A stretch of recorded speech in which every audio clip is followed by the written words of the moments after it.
Welcome back. First, I would like to welcome and thank Honorable Dato Dr. Hazland to be here again despite having 25 meetings today but we wanted to have him here to give his detailed view on his baby, the green hydrogen in Sarawak. As well, to his left, I would like to welcome Honorable Chan, the Minister of Science, Technology and Innovation, I hope it's the right way, no, Science, Technology and Innovation of Malaysia. Being myself a professor, I'm always keen and I believe that science, technology, industry and government and civil society have to work together to make things work. And to complete the round, I welcome as well Mr. Oijen Tong To from Singapore, and he gives a little bit perspective from the Singaporean side, being on the regulatory side, but we would like really regulatory is a part of governments, of ministerial work, and therefore this will complete as well the round. This afternoon is continuing what we have learned this morning.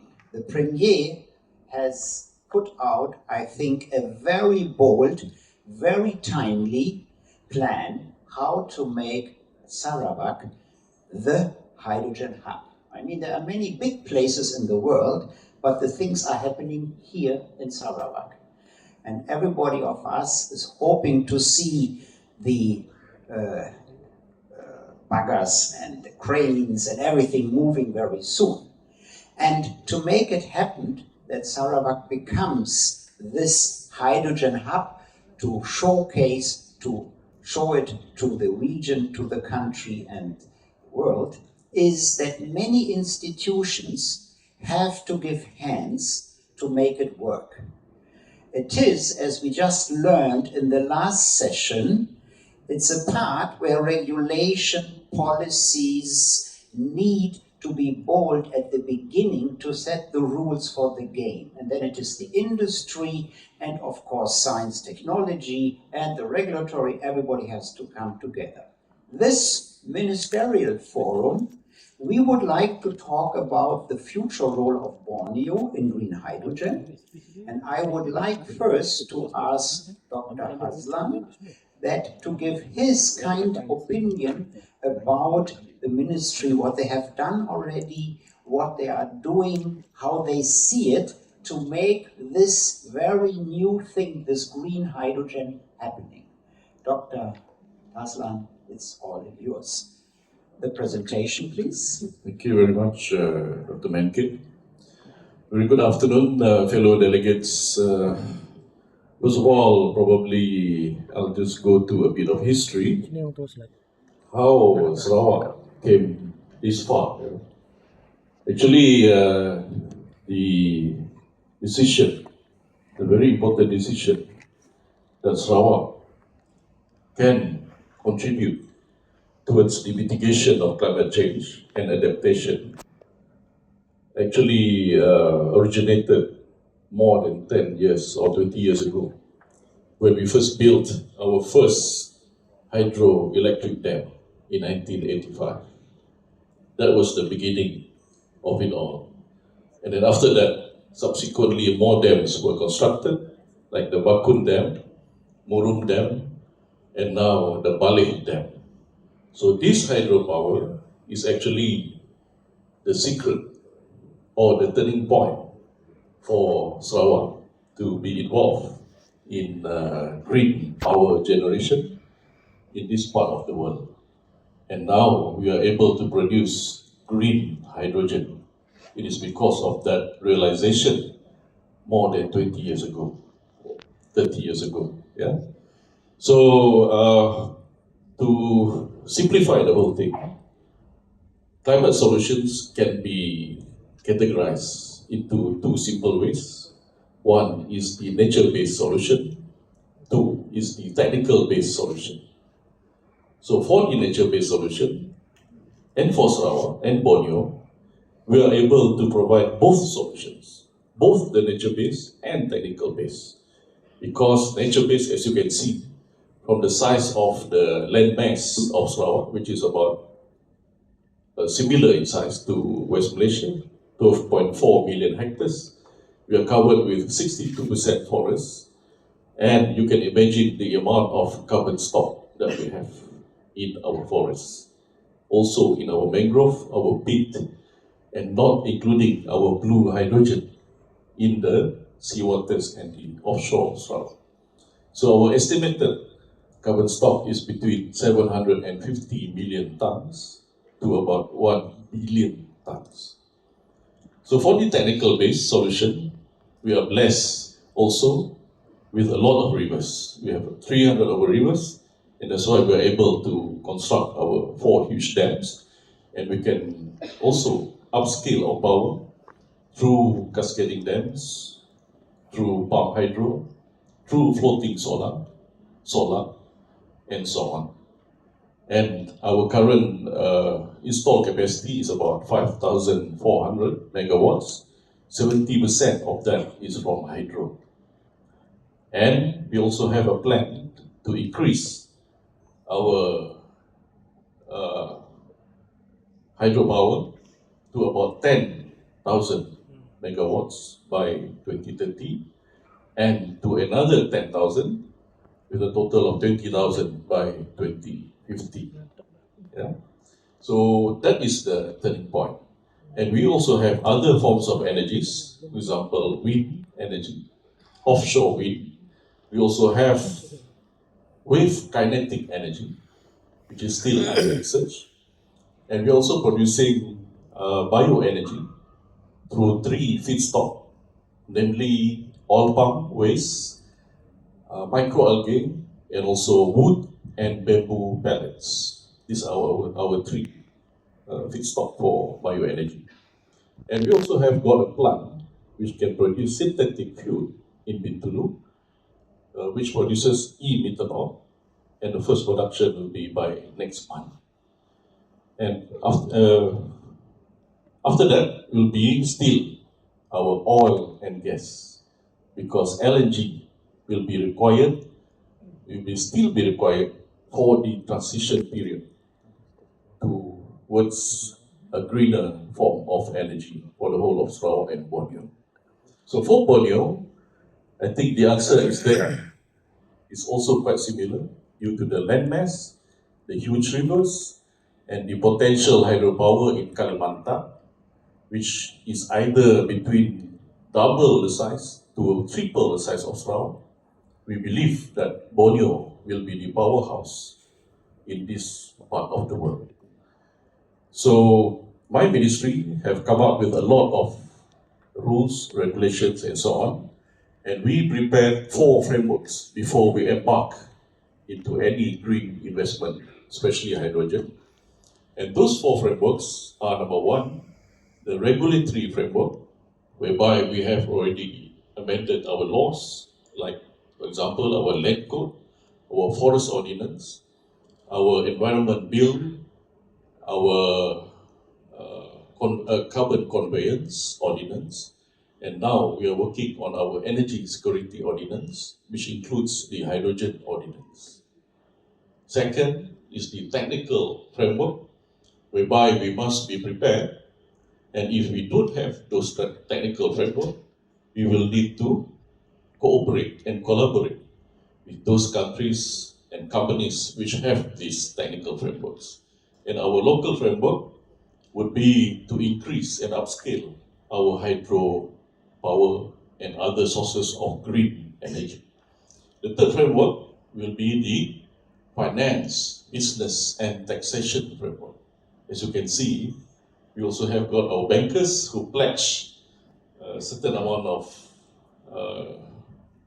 financing, and we also have got pledges from other entities from outside Asia who are interested to invest in Sarawak.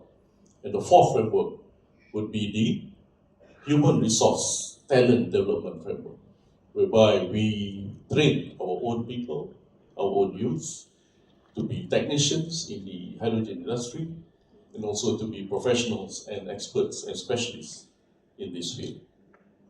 I think that's quite enough for the moment. Thank you, Honorable Dr. Hazland, for this introduction to lay out the four frameworks you have already done. I will come back later, of course, with the question what else we need to do, if it is something to do. But first, your fourth point was capacity building and human resource. And that brings me directly to the next speaker, the Honorable Chan, who is the Minister of Science and Technology in Malaysia. So I would like to hear your statement concerning what can the Ministry of Science, Technology and Innovation do to support this development? How do you see it, and how you would like to describe the situation? Thank you, Mr. Chair, my fellow panelists, and all the ladies and gentlemen. Well, I would like to begin with a story. I was appointed as the Minister of Science, Technology and Innovation, MOSTI, in end of 2022. Barely 3 months after that, in one of the cabinet meetings, the Prime Minister mentioned about hydrogen. Then suddenly he turned to me, by the way, why are we so slow? Because of Sarawak, I'm facing immense pressure. So this is what happened. And in fact, Ministry of Science, Technology and Innovation, we started our initiative to draft the Hydrogen Economy and Technology Roadmap in 2019. But we just launched our roadmap, HETR, in last October by our Deputy Prime Minister, Sri Fadila. And in fact, we are at very preliminary stage, unlike Sarawak. Sarawak is more advanced, and I mean, this is also an advantage for the nation because Sarawak started early, and we can have the benefit of hindsight. And in our roadmap, we plan to be one of a significant player or key players in this region as a production and also export hub of green hydrogen, because we have the advantage in Malaysia, abundance of natural resources, and we have enough source of clean energy to produce green hydrogen. And of course, a big part of it is in Sarawak and Borneo, because not only we have solar PV panel, we have hydroelectric, but also we have the potential of developing geothermal and also ocean thermal in terms of power generation. So we have enough sources of clean energy to become one of the key players of green hydrogen production. Then secondly, we would love to become a country where we could boost our economy by developing the ecosystem of green hydrogen, because we know every country in the world is talking about decarbonization, ESG and whatnot. So the green energy and also green hydrogen especially is very important and becoming more and more important. Since Malaysia, we have the edge of producing this green hydrogen, we would love to use this advantage to push for higher potential in boosting our economy. Besides that, we are looking at talent development, as mentioned by Dr. Hazland just now. Talent development is very important because in order to complete or in order to develop the entire ecosystem, talent is one of the keys. Unfortunately, I mean, in Malaysia, we started a bit late. We are still at a very beginning stage of developing the entire hydrogen economy and ecosystem. For instance, we are not only looking at the supply side, which is the production, but we are also looking at how to develop the demand side, the adoption or the utilization of green hydrogen. So of course, at the moment we can see Sarawak is harnessing on their abundance of these natural resources and clean energy to produce and export. But at the same time, we also, as government, we are also looking at how to develop the demand side or the adoption of green hydrogen in Malaysia. And also, we are hoping that we can be a regional hub of R&D, especially in this hydrogen economy, because there are a lot of things that we can research in. I see technology as a driver or an enabler in pushing this hydrogen ecosystem, because there are a lot of areas that we can innovate, that we can research in, and we can commercialize. Because since we are still having the problem of efficiency of the electrolyzer, we are still having the problem of cost. So these are some of the things that we are looking at. And at the same time, also we are looking at policy facilitation. We know in order to push for this green hydrogen or hydrogen economy, we need to have certain policy push. For instance, there is no incentive for our people to turn into or to transition to green energy, because the cost or the price of our fuel is too cheap. There's no incentive to transition because our fuel price are heavily subsidized.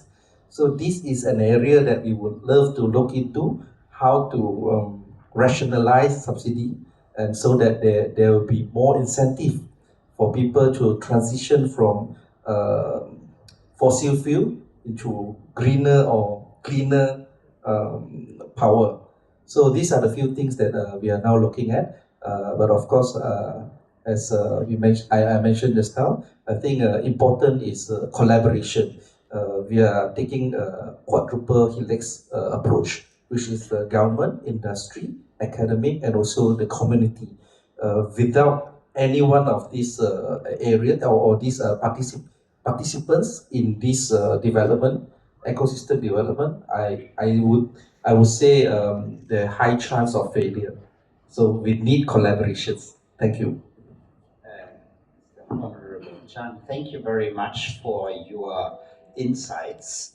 Before I come to the Mr. To, I encourage to use Slido, and I promise I'm going to read them out this time. So you're not sending your questions there just for the Slido. I will make sure, and I got already a few for this panelist, because we would like to have an interaction with the audience.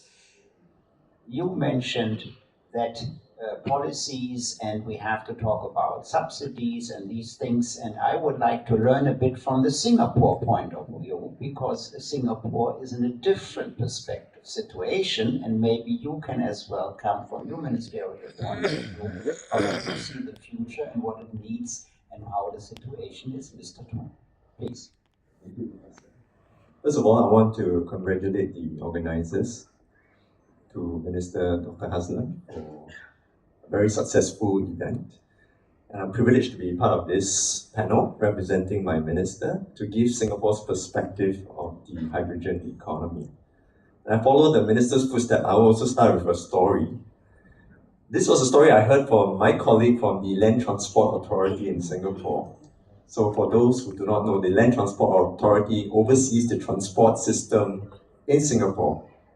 And a while back, they were trying to introduce internet and Wi-Fi to the train stations so that the commuters could use internet while waiting for the stations. And they were trying to figure out where to put the Wi-Fi routers, right? If you're an engineer like me, it's pretty straightforward. Just put them roughly evenly spaced out so that the coverage is equal. But they wanted to solve another problem, which was the overcrowding in the middle of the station. People didn't want to go to the ends to wait.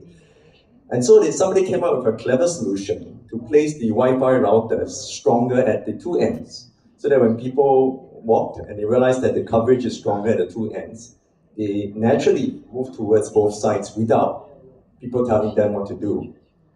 I thought it was a very inspiring story because the problems, or two problems, were solved without additional costs. And I think the lesson I learned, and I always bear in mind, is that as a regulator and as a government agency, we have many mechanisms and many tools in our toolkits. On one hand, we can mandate, we can pass laws, we can enforce compliance on many issues. On the other hand, we can take a more entrepreneurial approach for other issues, including co-creating solutions with the industry. And just like how a good craftsman knows what tools to use in different situations, the ability to use the right regulatory mechanism at the right time is also important and it's a hallmark of a good regulator. So today I want to also speak about Singapore's perspective of the hydrogen economy and how we intend to move towards that, and perhaps propose a pathway that we see as a major off-taker or potential major off-taker of hydrogen. I'm going to use three terms to describe this pathway. They all happen to start with the word terms, right? First is a thermometer, and then a thermostat, and then a thermodynamic system. So let me go through that. Right, the first step is a thermometer, and thermometer is when we want to study, observe, and monitor the situation. This includes having signposts for our own sake to know whether to ramp up any technologies and when to scale up when necessary. Right, so from that perspective, Singapore is working on a few initiatives in this area. Right, the first area is the announcement of a low carbon energy research institute, $118 million funded, where we want to look at different initiatives within Singapore related to hydrogen, quite specific or pertinent to Singapore, like ammonia cracking, hydrogen pipelines, and so forth. So we are doing this to see where is the potential for hydrogen offtake in Singapore.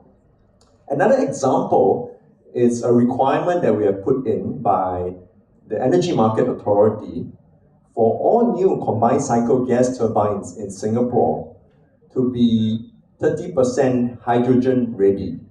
They don't have to burn hydrogen right now, but when they install the machineries, it needs to be capable of burning up to 30% of hydrogen, so that when the technology is ready, we do not have to repurpose the machines. So that is a requirement that we have put in. So that's the first step. The second bucket of issues is one I would call a thermostat. Right? So a thermostat differs from a thermometer because a thermostat you can control. And in the second step, we want to calibrate some of our policies and try new things so that we can get ready when things happen. Again, let me give you some examples. We have launched a pilot project, what we call a Pathfinder pilot project between the Energy Market Authority and the Maritime Port Authority in Singapore to explore the use of ammonia as a carrier of hydrogen for the purpose of marine bunkering and power generation. And so we have announced the request for proposal, and we are studying some of the proposals put in by the private sector. The study and the actual pilot will then inform Singapore of some of the potential use cases for hydrogen, whether it is in transport, power generation, or whether we could do it concurrently. I think another example would be the setting of standards, which is something that we thought would be useful for the ASEAN countries to come together and say whether we could have common standards, whether it's in terms of safety or in terms of transport. And then finally, the third step is what I call thermodynamics, right? In reference to the fuel cell. It is where the action happens. And I think this is where the price point for hydrogen would have reached parity, whether with the electricity grid or with the transport prices. And that's where I think the policies need to be ready to roll out infrastructure in a large way, as well as to support business innovation. Right? So I think this is a good conference to have because it, number one, allows us to study and compare notes as we come from different countries. It allows us to calibrate our positions as we learn from one another, and also prepare for a longer term scale up when the conditions are right. Thank you, Mr. Apgh, for these examples from Singapore. I would like to read out the first questions to the various panelists, and the first question I would like to address to Honorable Dato' Hazland. And the question is, how do you see to balance the Malaysia federal and Sarawak state interest in the overall hydrogen development so it will become a win-win situation? It's an anonymous question, but I think it's a good question to see how to do it in a win-win situation. You both are on a very experienced side. Maybe you can a little bit elaborate on that. Yeah, actually, it's quite a tricky question. Yeah, because Sarawak, as I mentioned just now, is blessed with all the natural resources required for us to develop the hydrogen industry, as compared to West Malaysia, which are yet to discover which green energy that they're going to use to produce hydrogen. Sarawak is already far ahead, about 40 years ago, we already have our hydropower. And now we have got 4 huge dams. And we are constructing more dams. And even in Kalimantan, we are now constructing 1 dam for Kalimantan, which is also owned by Sarawak Energy by 25% share. So that means it's not that easy to to have a win-win situation, but the indirect benefit for the federal government would be the taxes. Yeah, it would be in the form of new extra revenues, in the form of taxes. And how would you see it concerning that maybe main peninsula becomes a consumer of the green hydrogen or the green fuels? So being, because when we talk in the morning always, it's two-side. We need to develop the supply side and we need to develop the demand side. And having them both in the same country might be as well a good way to reduce the risks, because export is one thing, but having local or regional use in the country might be as well an option. The answer is that Sarawak is actually waiting for federal government. We are waiting for them, Okay. Because logically, any country, any state would want to develop anything which is already low-lying, which is already on the table.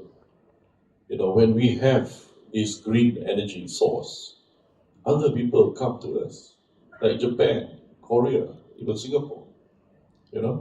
So we are not able to wait for anybody. And to us, we will go for the low-lying fruits first, because their extent or their size of the economy is much, much bigger. But of course, the other part of it is the local demand. Yeah, the local demand. From the local, will be the heavy industries. It's up to the industries, the cement industry, the fertilizer, aluminium, steel, to convert to hydrogen, and the mobility industry, to switch the public transport, at least, and also the heavy transportation to hydrogen. And as mentioned by Muhammad Chang just now, we need rules and regulations. We need motivations. And Sarawak has done that. Sarawak has got the law already, which I mentioned just now, that is the Environment Bill, or Greenhouse Gases Emission Reduction Bill, which you can download from the public domain. And we already have clearly stated there, our carbon levy is stated there. and we are going to enforce it. It has already been enforced on the 1st of March this year, and the target is the heavy industries. But they have a minimum amount of carbon emission. There is a threshold. Yeah? Anybody emitting more than that threshold only will be taxed on the carbon levy. We call it carbon levy because it is by the state, not by the federal government. The federal government, I think, by December this year, will be tabling the same law, more or less, for the usage of the other states in Malaysia. Yeah. Okay, thank you. Yes, of course. I want everybody to comment. Yeah, thank you. In fact, on this part, I'm totally with Dr. Aslan because I do not see there's a relation of competitors. We are not competitors. In fact, we are very happy because Sarawak has been moving very fast in terms of hydrogen technology and economy.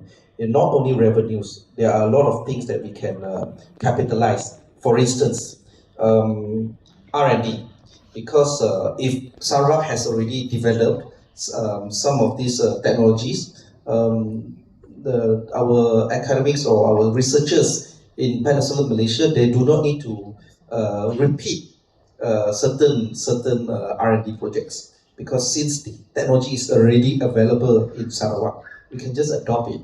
So this is one. Secondly, of course, is about the adoption or utilization of green hydrogen.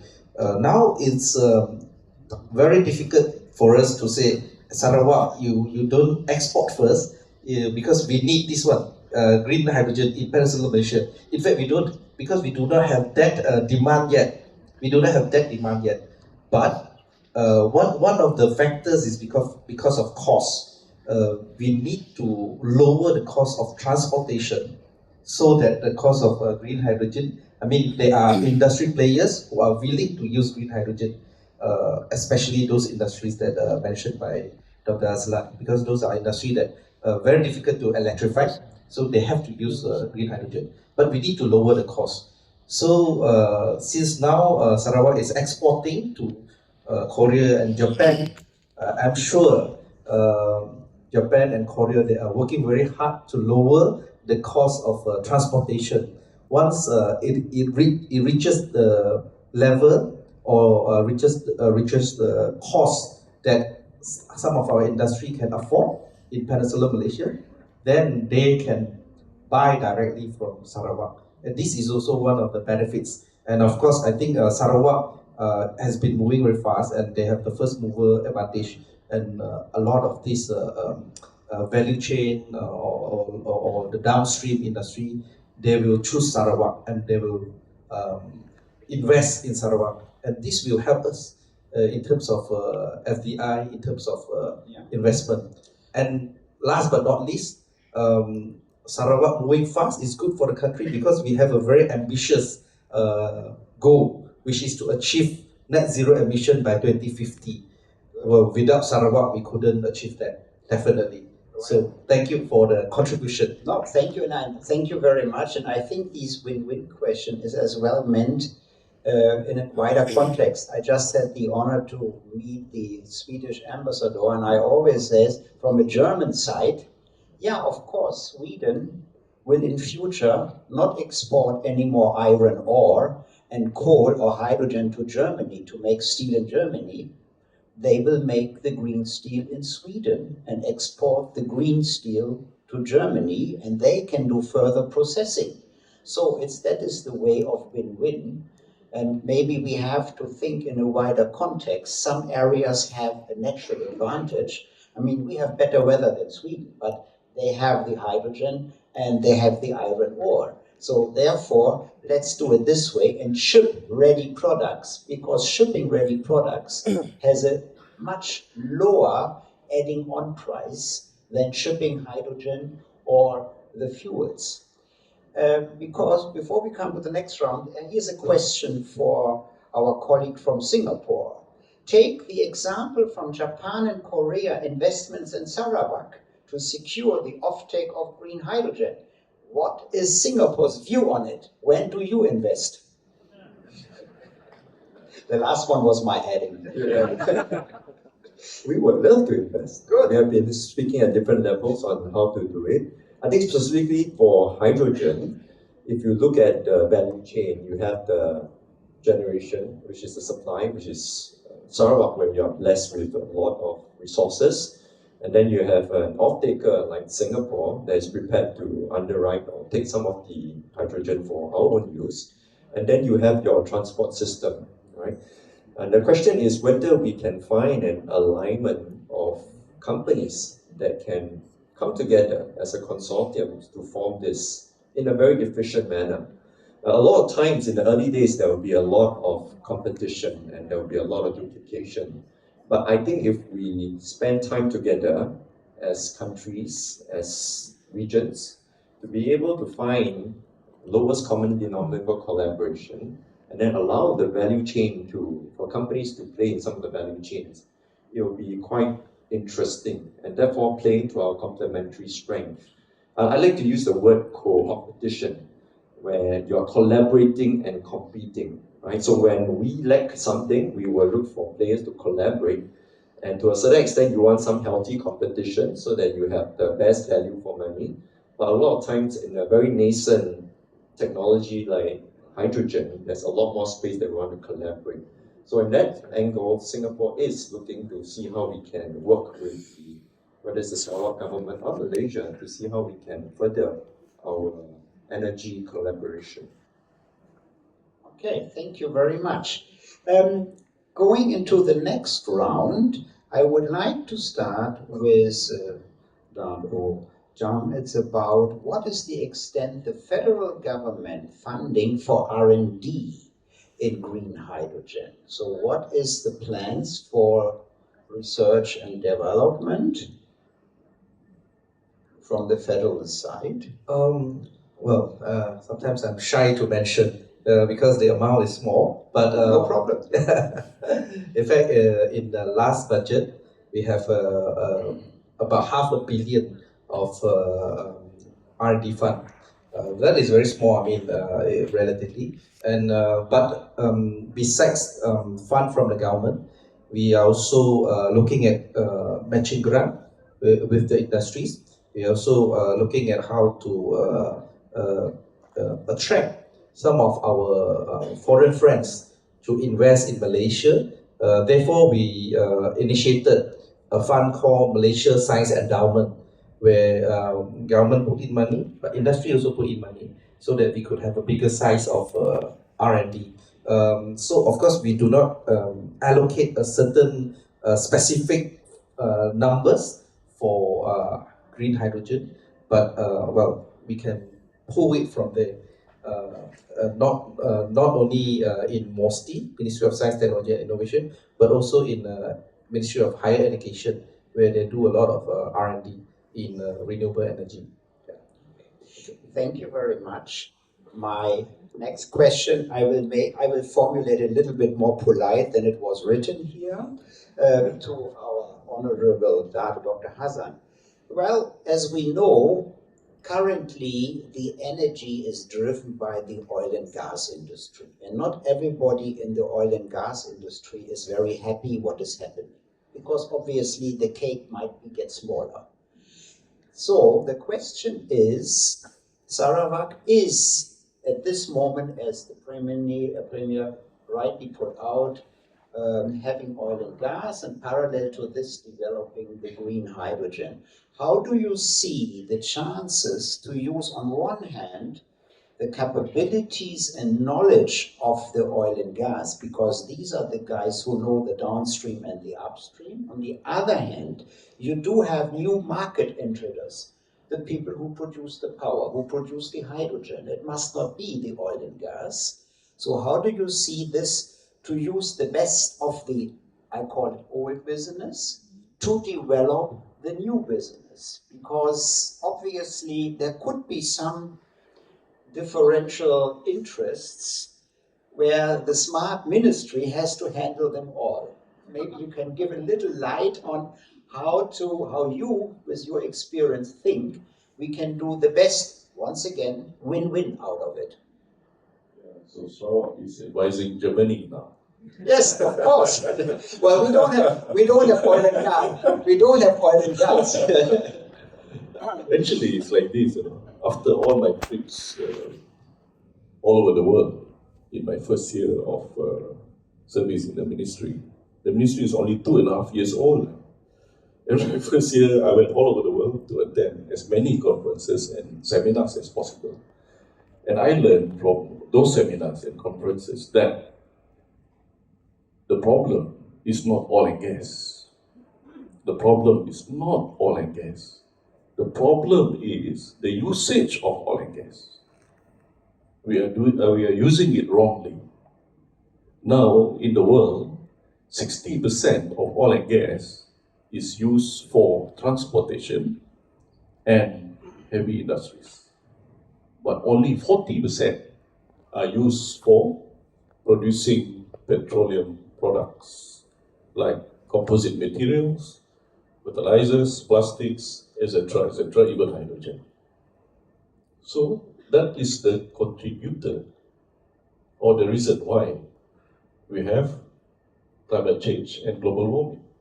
So what the oil and gas industry have to do now, especially the companies, and I would like to praise Petronas for that.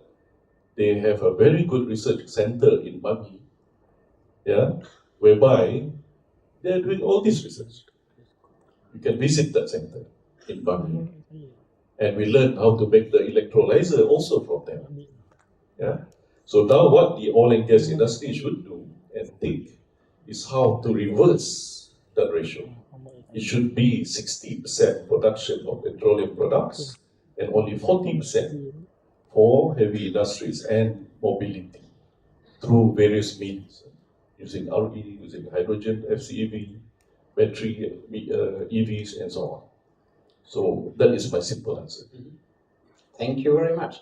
No, I see it as well, as you rightly said, it is the usage. And I mean, switching the usage has many things. One is, and maybe our colleague from Singapore can comment, it's about efficient use of energy. And I mean, my wife has lived 3 years in Singapore teaching there, so I know how expensive energy and use of commodities can be and how you can transform transport. Going by bicycle every day on the old highways and so. So it's efficient use, and it is in a certain way changing your energy use habits. Second thing is having policies in place to encourage certain usage and discourage certain usage. Maybe you could briefly comment on that, because that is part of this making the use different, meaning then using more of the hydrocarbons for the production of chemicals. Well, I think the key is to find the killer app for hydrogen usage, right? And let's be clear about it.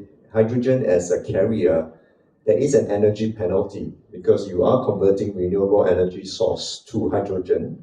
So you lose some efficiency there. And then when you convert it back to energy at the off-taker, you're going to lose some energy as well, right? And I think the key here is to find the right usage.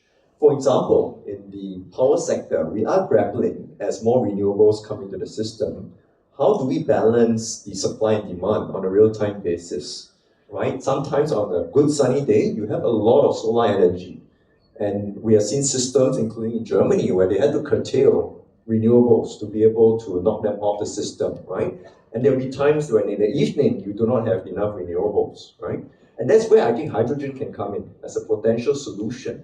When you have excess of renewable energy, you convert them into hydrogen, right? And then when you need to use them, you convert them back, right? And the price arbitrage should be enough to make up for the energy penalty I mentioned.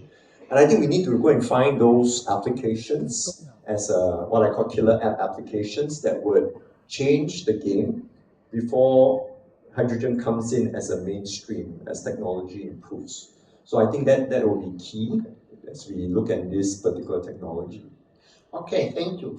The next round of questions to the three panelists I would like, based on the questions I received, a little bit look to the R&D, to the human resource, and this morning there has been the announcement of the Center of Excellence. And maybe you, Dr. Hazland, maybe you could highlight a little bit more, and after that, of course, the federal shall complement, and then Singapore is doing something in R&D as well. Maybe we could highlight a bit, because when we talk about this new steam engine, hydrogen, which is going to transform the whole industry in the long run in various schemes, because it will change the way where you produce stuff. It can be done centralized, decentralized, and so on. Therefore, I would like to learn a bit from the various panelists on this topic. Sir, first. Thank you very much. I think nobody has mentioned the basis of why hydrogen was chosen as the energy of the future. The reason is that the non-oil producing countries got fed up with the oil producing countries. They have to find a new alternative energy. Yeah? So that new alternative energy is an energy which any country can produce. It's the first democratic energy revolution. Yeah, the most democratic energy ever in the world. Because any country can produce hydrogen if they have two things. One is water, two is energy to split the water. The only question is, what type of energy does that country has? Do they have fossil? Or are they using coal? Or are they using nuclear? But Sarawak, Malaysia, Kalimantan, we have hydropower, we have solar, we have wind, and even wave energy. So that's the difference. Number two, the reason is that hydrogen power density is between 3 to 5 times the power density of the other fuels. Meaning a car which comparatively uses hydrogen can travel 3 times further than cars fueled by fossil. So with that, Sarawak is very serious in developing our hydrogen economy. And our Right Honourable Premier just mentioned this morning that we are going to set up our Centre of Excellence for hydrogen. And this Centre of Excellence is made up of what YB Chang has mentioned just now, the academia, whereby all our Sarawak local universities are in the Centre of Excellence, and also the private sector, especially those who are very advanced in hydrogen technology, for example, China, Japan, Korea, and some parts of the Europe countries. And also we have local experts, even our own scientists who developed the electrolyzer is from Sarawak, yeah? But he has been working with Petronas. So that is a brief mention on the Centre of Excellence. May I ask one more question? Part is the Center of Excellence, but it has as well some educational purpose, most likely. Maybe you can highlight, and that is as well something to the colleague from the federal side, investing in R&D and human resources. I had been the chances to visit in November some of your institutions, and I was impressed how serious they are, but obviously in the hydrogen, and so there's still room for doing more. Maybe you could highlight a bit first on this, and then it will go to the next one. We have got 2 institutions who will be training the technicians for the hydrogen industry, which is ICATS and also Centex. And we have one university called Curtin University in Miri, which has launched a new course, the first course, such course in Southeast Asia, which is called the Bachelor of Energy Engineering. Not mechanical engineering, not electrical, but energy engineering. That is the first such course in Southeast Asia, and it is available in Curtin University in Miri. And we have the first batch of 50 students, all Sarawakians, and they will be graduating in 4 years' time. So that is our own Sarawak initiative and our own way of producing our hydrogen experts.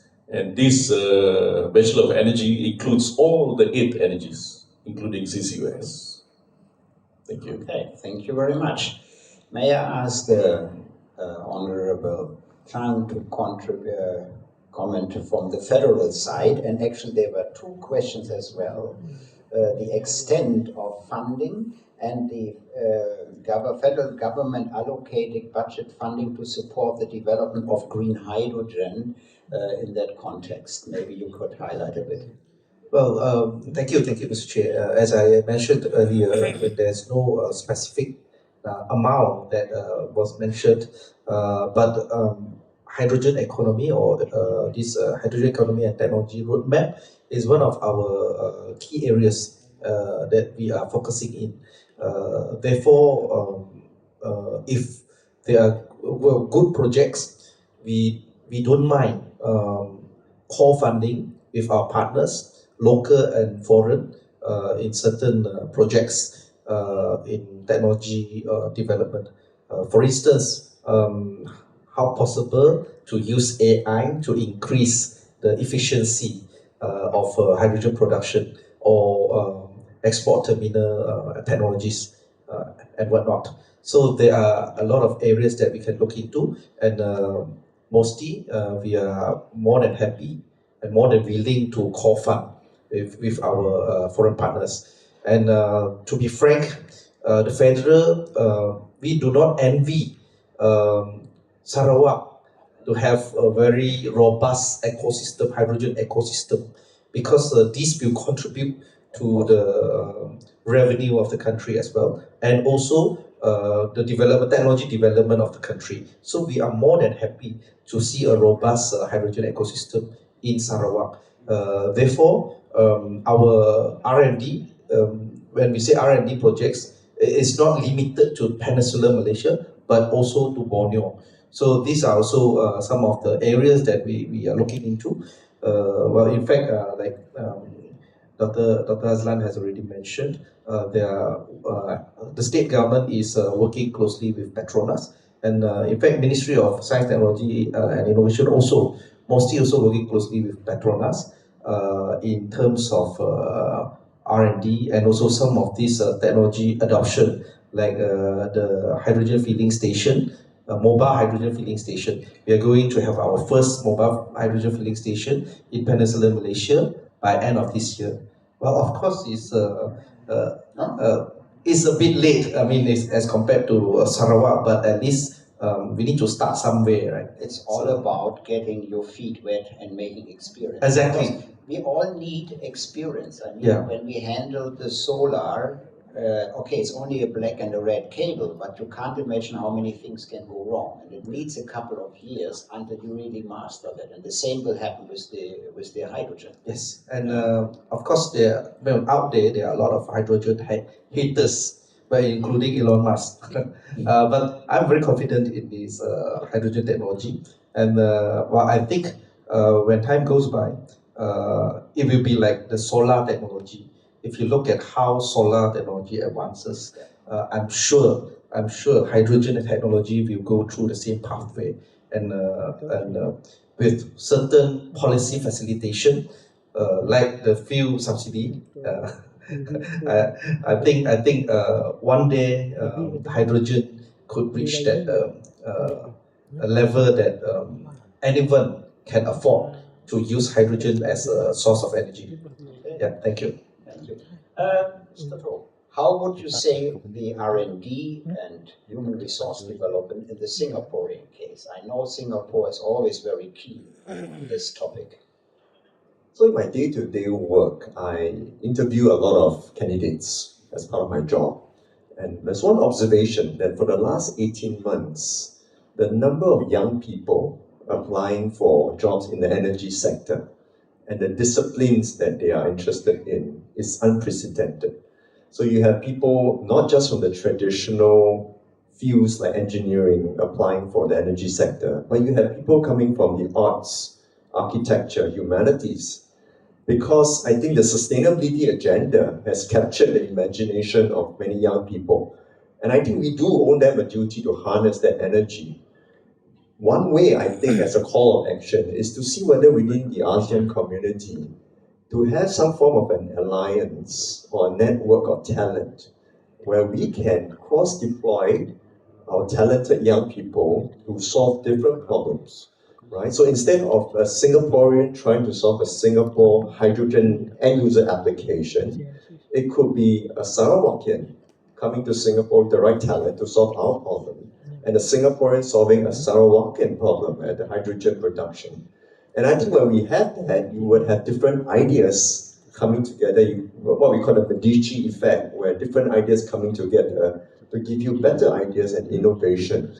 And so I think when we are able to do that, I think it will give the ecosystem a much different flavor and really capture the imaginations of the next generation. So we're talking about ASEAN integration, which brings me back to a master program I introduced 10 years ago in Bangkok. It was called ASEAN Energy Master, where we wanted to have young students from various ASEAN countries study together in different countries. So they get to know, and not only they get to know Melbourne, London, New York, and Munich, but they get to know the other countries to learn, study together. But this is not a topic for HR today. We are coming to the last round, and here I will do it in this way: that I first ask Dr. Chan and then Dr. Thon at the very end, Dr. Hazland, to give his final words. And I would say we had now a very interesting and intensive first day, and being the last speakers of the day, I would like to ask everybody to give his impression, what was his takeaways, what did he learn, and what does he wish that what comes reality, how he wants to see the development. So just say, what are your lessons learned? What did you learn today? What would you like to tell the audience and the others about this green hydrogen future from your point of view, so that we all have some food for thoughts at the end? Dr. Shang first, then Mr. To, and at the very end. Thank you, Professor. Well, as I mentioned earlier, I mean, Malaysia is still at the very preliminary stage of developing this whole hydrogen economy. But we are very keen because this is something that the whole world is talking about, and we have the advantage with abundance of resources. This is where I see we could develop a very robust ecosystem in Malaysia. And it is not only for Malaysia itself, but it also will contribute to